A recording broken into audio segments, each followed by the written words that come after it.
এই ভাস্কর্যটি গুয়াদালুপের মা মারিয়া। এই অভয়ারণ্যে কেন গিয়েছিলাম সেটি বলার আগে একটি সত্যিকারের ঘটনার কথা বলতে হয়।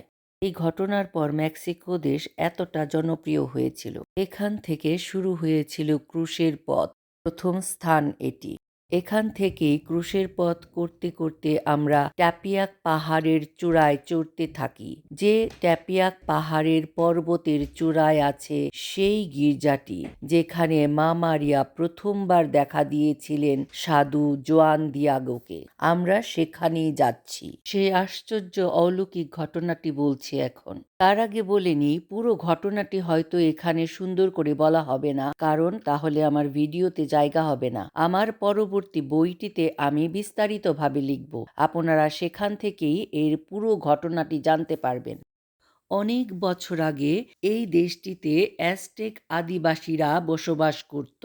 আদিবাসীরা সেখানে নানান রকমের দেবদেবতা ও সূর্যকে পূজা করত। তাদের বিশ্বাস ছিল তাদের জন্ম হয়েছে সূর্য থেকে। সন্ধ্যাবেলায় সূর্য যখন অস্ত যায় তখন লাল আভা ছড়িয়ে পড়ে চারিদিকে। তাদের বিশ্বাস ছিল সূর্য তাদের পাপের জন্য রক্তাক্ত হয়েছে, তাই তারা সূর্যকে সন্তুষ্ট করার জন্য নিজেদের মধ্য থেকে একজন মানুষকে বলি দিত।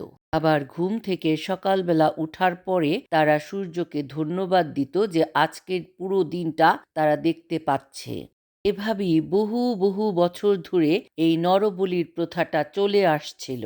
তারপর অনেক বছর পরে এই দেশটিতে আসেন ফ্রান্সিসকান 12 জন মিশনারিওরা। তারা বিভিন্ন দেশে যেয়ে এই সময়টাতে ধর্ম প্রচার করতেন। এখানে এসে তারা এই অ্যাজটেক সম্প্রদায়ের সাথে আলাপচারিতায় বুঝতে পারলেন যে আসলে এরা খুবই ভালো, সৎ লোক, ভীষণ ধর্মভীরু।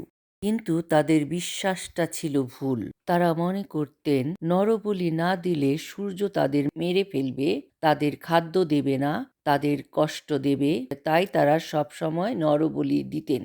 তখন ফ্রান্সিসকান মিশনারিওরা তাদের এই ভুল ভাঙিয়ে দিলেন। তারা বললেন যে আমাদের প্রভু যীশু খ্রিস্ট নিজে বলিদান করে আমাদের সকলের পাপের ভার তিনি তার কাঁধে তুলে নিয়েছে, তাই আমাদেরকে আর কখনো বলি দিতে হবে না। এইভাবে নানান উপদেশ দৃষ্টান্তের মাধ্যমে মিশনারিরা তাদের ভুল ভাঙিয়ে দিয়েছিলেন। আর এই 12 জন মিশনারিরা সেখানে একটি ছোট ঘর তুলে থাকতেন আর নানানভাবে ক্যাটেকিজম ক্লাস নিতেন। তাদের কথায় একদিনে প্রায় 1000-এর মতো অ্যাজটেকেরা বাপ্তিস্ম গ্রহণ করেছিলেন। আর এদের মধ্যেই একজনের নাম ছিল জোয়ান দিয়াগো। তিনি 1474 সালে কুহাটিটল্যানে জন্মগ্রহণ করেছিলেন। তিনি ছিলেন বিবাহিত। তার স্ত্রীর নাম ছিল মারিয়া লুসিয়া। তাদের একটি সন্তানও ছিল। তারা স্বামী স্ত্রী একসাথেই একই দিনে বাপ্তিস্ম গ্রহণ করেছিলেন। মা মারিয়া আবির্ভাবের সময় তিনি টল প্যাটলাকে থাকতেন। তিনি ছিলেন একজন গরিব চাষি। এই জোয়ান দিয়াগোই হলেন আমেরিকার আদিবাসী প্রথম ক্যাথলিক সাধু। 1531 সালের কথা। 9 ডিসেম্বর শনিবার দিন ছিল। জন দিয়াগো ক্যাটেকিজম ক্লাস থেকে বাড়ি ফিরছিলেন। যে গির্জায় তিনি বাপ্তিস্ম নিয়েছিলেন সেখান থেকে তার বাড়ির দূরত্ব ছিল 14 কিলোমিটার। তিনি ট্যাপিয়াক পর্বতের নিচ দিয়ে হেঁটে বাড়ি ফিরছিলেন। আমরা যেভাবে এত সুন্দর সিঁড়ি বেয়ে ট্যাপিয়াক পর্বতের উপরে চড়ছি বা এত সুন্দর ডেকোরেশন, বাগান, ফোয়ারা, তখনকার সময়ে কিন্তু এসব কিছুই ছিল না। দুর্গম পাহাড়ি পথ ছিল তখন। এটি হচ্ছে পর্বতের চূড়ার সেই গির্জাটি। যা হোক, এই গির্জার বর্ণনা আমি পরে দিচ্ছি। গল্পটি এগিয়ে নিয়ে যাওয়া যাক। জোয়ান দিয়াগো যখন এই পাহাড়ের নিচ দিয়ে হেঁটে যাচ্ছিলেন বাড়ির দিকে, তখনই তিনি দেখতে পান এই পর্বতের চূড়ায় একটি উজ্জ্বল তীব্র একটি আলোর বলয়। আলোটি অন্যান্য আলোর মতো ছিল না, তাই তিনি কৌতূহল বশত এই পর্বতের চূড়ায় চড়তে শুরু করেন। তিনি যখন এই পর্বতের চূড়ায় পৌঁছন তখন তিনি অবাক হয়ে তাকিয়ে দেখেন সেখানে দাঁড়িয়ে আছে একজন মহীয়সী নারী, আর সেই তীব্র উজ্জ্বল আলোর বলয়টি তার চারপাশে ঘুরছে। মহিলাটি তার নাম ধরে ডাকলেন। তিনি আরো আশ্চর্য হয়ে গেলেন। তিনি তো মহিলাটিকে চেনেন না, তাহলে কিভাবে মহিলাটি তার নাম জানল? বাকি গল্পটি বলার আগে এখানে এই মা মারিয়ার নির্দেশিত গির্জাটির বর্ণনা দিয়ে নিই। প্রধান দরজা দিয়ে প্রবেশ করেই দূর থেকে দেখা যাচ্ছিল সেই শ্বেত পাথরের প্রধান আলতার, আর সেখানে মাঝখানে যে মা মারিয়ার চিত্রটি আছে ঠিক এইরকমই আসল চিত্রটি ঠিক এইখানেই ছিল। এখন সেই অলৌকিক চিত্রটি আছে ট্যাপিয়াক পাহাড়ের নিচের সেই নতুন ব্যাসিলিকাতে, আর এখানে তার অনুলিপিটি রাখা হয়েছে। মারিয়ার আবির্ভাবের প্রথম বছরগুলোতে এখানে ছোট একটি আশ্রম করা হয়েছিল। পরে 1666 সালে এখানে একটি চ্যাপেল করা হয়েছিল এবং সেই বছরগুলোতেই এই চ্যাপেলের ভেতরেই রাখা ছিল সেই আসল অলৌকিক চিত্রটি। এই গির্জার ভেতরে সারা দেয়াল জুড়ে মুরালিস্ট চিত্রশিল্পী ফার্নান্দো লিনের খুব বড় বড় বিখ্যাত ফ্রেস্কো আছে, আর যেখানে এই ঐতিহাসিক অলৌকিক ঘটনাগুলো পুরো বিবরণ সহ এই ফ্রেস্কোতে বর্ণনা করা হয়েছে। বর্তমানের এই গির্জাঘরটির নাম কাপেলা ডেল শ্যারেটো। এই গির্জার ভেতরেই লুকোনো দুটি রত্ন দেখতে পেয়েছি। একটি হচ্ছে এখানেই তো মা মারিয়ার সেই তাজা ফুলের অলৌকিক ঘটনাটি ঘটেছিল, আর ঠিক এখানেই মা মারিয়া প্রথম সান্দিয়াগোকে দেখা দিয়েছিলেন।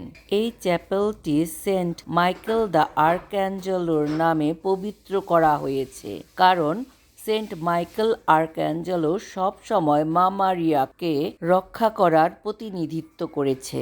স্বর্গীয় কর্মশালায় আঁকা মা মারিয়ার সেই অলৌকিক চিত্রটি সেন্ট মাইকেল আর্কাঞ্জেলোই পৃথিবীতে নামিয়ে নিয়ে এসেছিলেন। এই চ্যাপেলে বর্তমানে কার্মেলাইটদের চ্যাপেল আছে আর ক্লোস্টার সম্প্রদায় আছে। একসময় দর্শনার্থীদের বৃদ্ধির কারণে একটি বড় জায়গার প্রয়োজন হয়ে পড়েছিল।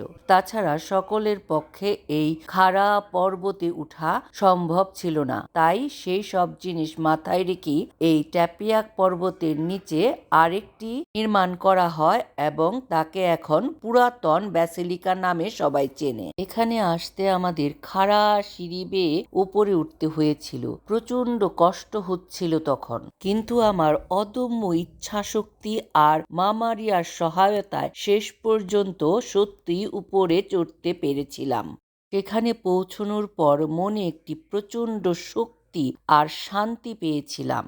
প্রচন্ড ভালো লেগেছিল। ক্লান্তিকর আরোহণের পরে উপর থেকে যখন নিচে পুরো কমপ্লেক্সটি দেখতে পেয়েছিলাম এবং সেই চিত্তাকর্ষক দৃশ্যগুলো দেখে আমি মোহিত হয়ে পড়েছিলাম। এত চমৎকার, এত সুন্দর সেই পরিবেশ ভাষায় বর্ণনা করা সম্ভব নয়। এখানে প্রসেশন করে মা মারিয়ার গুণকীর্তন করা হচ্ছে, উপর থেকে দেখতে পাচ্ছিলাম। বিজয় প্রার্থনা শেষে নিচে নামছিলাম অন্য পথ ধরে, আর চারিদিকের সৌন্দর্যতা উপভোগ করছিলাম। এখন আবার ফিরে আসি বাকি গল্পে। মহিলাটি তখন দিয়াগোকে তার নিজের পরিচয় দিলেন। তিনি বলেছিলেন তিনি যীশুখ্রিস্টের মা মারিয়া। যীশুখ্রিস্ট তাকে তার কাছে পাঠিয়েছেন যেন এখানে তিনি তার জন্য একটি গির্জাঘর নির্মাণ করতে পারেন, যেন যারা তাকে বিশ্বাস করে তারা যেন আশীর্বাদিত হয়, আশীর্বাদ করবেন, তাদের সাথে থাকবেন, তাদের সহায় হবেন, তাদের প্রতি ভালোবাসা, সহায়তা, ত্যাগ প্রদর্শন করতে পারবেন। কিন্তু জোয়ান দিয়াগো তাকে বললেন, মা, আমি তো গরিব চাষি, আমি কিভাবে এত বড় একটা গির্জা নির্মাণ করব? মা মারিয়া তাকে বললেন, তুমি যাও, তোমার পাল পুরোহিত এখানে যে আছেন সেই বিশপকে তুমি জানাও, তিনি তোমার জন্য সমস্ত ব্যবস্থা করে দেবেন। তিনি মা মারিয়ার কথা মতো পর্বত থেকে নেমে সেখানকার প্রথম বিশপ ডন জোয়ান ডি ডুমা রাজাকে আবির্ভাব সম্পর্কে সমস্ত কিছুই জানালেন। কিন্তু বিশপ তার কথার কিছুই বিশ্বাস করলেন না। জুয়ান দিয়াগো মা মারিয়ার কথা মতো বিশপের সাথে 10ই ডিসেম্বর আবারও দেখা করে একই কথা বললে বিশপ তখন বললেন, ঠিক আছে, আমি গির্জা নির্মাণ করতে পারি, কিন্তু তার আগে আমাকে একটি চিহ্ন দেখাতে হবে। আমি তোমার কাছ থেকে একটা আবির্ভাব সম্পর্কে একটা যে কোনো চিহ্ন দেখতে চাই। 12ই ডিসেম্বর 1531 সালে মা মারিয়া জুয়ান দিয়াগোকে আবারও সেই পর্বতের চূড়ায় দেখা দিলেন। সেখানে জুয়ান দিয়াগো তাকে বিশপের সেই চিহ্নের কথা বললে মা মারিয়া তাকে বললেন, জুয়ান দিয়াগো, দেখো এখানে কত ফুল। চারিদিকে তাকিয়ে অবাক হয়ে যায়। এখানে কিছুক্ষণ আগেও কোনো ফুল পাতা ছিল না, সেখানে অনেক অনেক গোলাপ ফুল ফুটে আছে। গোলাপ ফুল হচ্ছে মা মারিয়ার প্রিয় ফুল। পাহাড়ে এমন গোলাপ ফুল কখনো দেখা যায় না, তার মধ্যে আবার শীতকাল। গাছে ফুল তো দূরের কথা, পাতা পর্যন্ত ঝরে যায়। শীতকালে পাতা পর্যন্ত দেখা যায় না, আর সেখানে থোকায় থোকায় ফুটে আছে অজস্র গোলাপ ফুল। মারিয়া দিয়াগোকে বললেন, এখান থেকে ফুল তুলে নিয়ে তোমার বিশপকে দেখাও। দিয়াগো মা মারিয়ার কথা মতো অনেকগুলো ফুল পোশাকের চাদরের মধ্যে তুলে নিল এবং সেখান থেকে নেমে গিয়ে বিশপের সাথে দেখা করে চিহ্নস্বরূপ সেই ফুলগুলো দেখানোর জন্য যখনই তার চাদরটি মেলে ধরল বিশপের সামনে, তখন চাদর থেকে ঝরে পড়ল অজস্র গোলাপ। আর বিশপ আশ্চর্য হয়ে তাকিয়ে দেখলেন দিয়াগোর চাদরের মধ্যে আশ্চর্যজনকভাবে তখনই মা মারিয়ার একটি অলৌকিক ছবি ফুটে উঠল। বিশপ এই অলৌকিক ঘটনাটি দেখে হতবাক হয়ে গিয়েছিলেন এবং মা মারিয়ার উপস্থিতির বৈধতা সম্পর্কে আশ্বস্ত হয়েছিলেন এবং আদেশ দিয়েছিলেন টাপিয়াক পর্বতে যেখানে মা মারিয়া দেখা দিয়েছিলেন সেখানে তার উদ্দেশ্যে একটি গির্জা নির্মাণ করা হবে। এর বেশ কিছুদিন পরে সান্তিয়াগোর কাকা বেশ অসুস্থ হয়ে পড়েছিলেন। মৃত্যু পথযাত্রী হয়েছিলেন তিনি এবং তার শেষ ইচ্ছা ছিল তিনি যেন মৃত্যুর আগে পাপ স্বীকার কমিউনিয়ন গ্রহণ করতে পারেন। তাই দিয়াগো তার কাকার শেষ ইচ্ছা পূরণের জন্য ফাদার আনতে গিয়েছিলেন। প্রতিমধ্যে তিনি একটি মহিলাকে দেখতে পান এবং মহিলাটি তাকে বলেন যে, তুমি কোথায় যাচ্ছ? তিনি তাকে বললেন, আমার কথা বলার সময় নেই, আমার কাকা মৃত্যু পথযাত্রী, আমি তার জন্য ফাদার আনতে যাচ্ছি। মহিলাটি তাকে বললেন, তোমার কাকা সম্পূর্ণ সুস্থ হয়ে গেছে, তুমি বাড়ি ফিরে যাও। এই আবির্ভাবটা নিয়ে মা মারিয়া জোয়ান দিয়াগোকে চতুর্থবারের মতো দেখা দিয়েছিলেন। তারপর ঠিক সেই সময়ে জোয়ান দিয়াগোর কাকা জোয়ান বার্নার্ডিনোর কাছে মা মারিয়া আবির্ভূত হন এবং তার হাত বাড়িয়ে তিনি তাকে সম্পূর্ণ সুস্থ করে তোলেন। মা মারিয়া জোয়ান বার্নার্ডিনোকে বলেন, তোমার এখনো যাবার সময় হয়নি। জোয়ান দিয়াগোকে সাহায্য করার জন্য তোমার আরো অনেক বছর বেঁচে থাকতে হবে। আমি তোমাদের দুজনকে একটি বড় মিশনে পাঠাবো।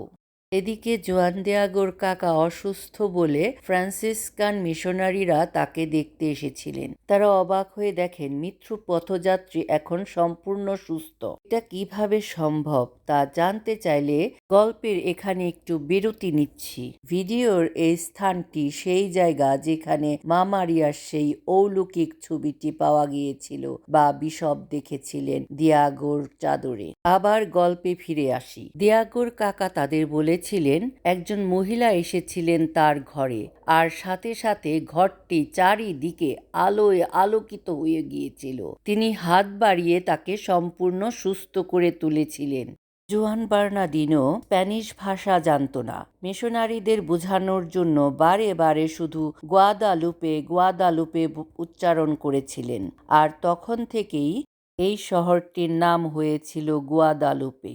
আর মা মারিয়াকে এখানকার মানুষ ভক্তি ভরে বলে আওয়ার লেডি অব গুয়াদালুপে।